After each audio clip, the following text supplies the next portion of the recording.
Thank you, Mr. Chairman.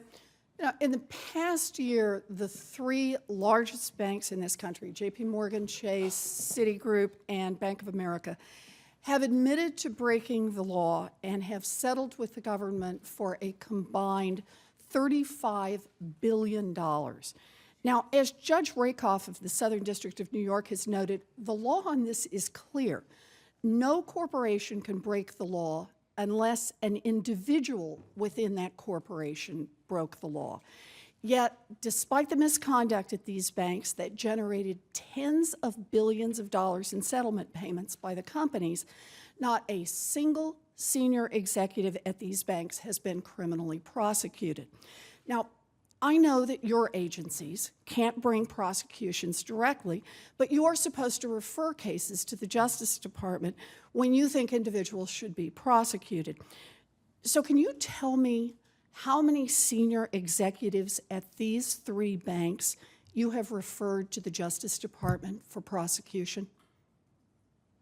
Well, Senator, I don't know the answer to that question, but I want to pick up on something you just said, because I think it's actually quite important, that although failures of the sort that have resulted in these big fines, criminal and civil, almost always result from problems in organizations, because there are many ways to catch things. Governor Tarullo, I'm sorry. Hold on, Senator, if I could. There often are individuals who can clearly be identified as responsible, and although, as you know, we don't have criminal prosecutorial power, what we do have is the power to insist that firms either discharge current employees who have been implicated in this, even if they haven't been criminally prosecuted, which we've done in the past couple of cases, or, as we are doing now, conducting investigations under the authorities that are already in the law that would allow us to ban these people from working for. So I take it what you're saying, Governor Tarullo, is that you don't know of any criminal prosecutions in these three banks that the Fed has recommended. Well, you have investigated enough to know that these banks are responsible. They have admitted to wrongdoing. They have signed up for $35 billion in a settlement, and no one has been referred? Well, Senator, we've shared all the information that the Department of Justice needed, and I think the Justice Department has probably made its own assessment on both sets of criminal and civil So you're saying you have referred people for criminal prosecution? No, we have provided information. But you have not actually referred someone for criminal prosecution. You know, I want to be clear about the contrast here. After the savings and loan crisis in the 1970s and the 1980s, the government brought over 1,000 criminal prosecutions and got over 800 convictions. The FBI opened nearly 5,500 criminal investigations because of referrals from banking investigators and regulators.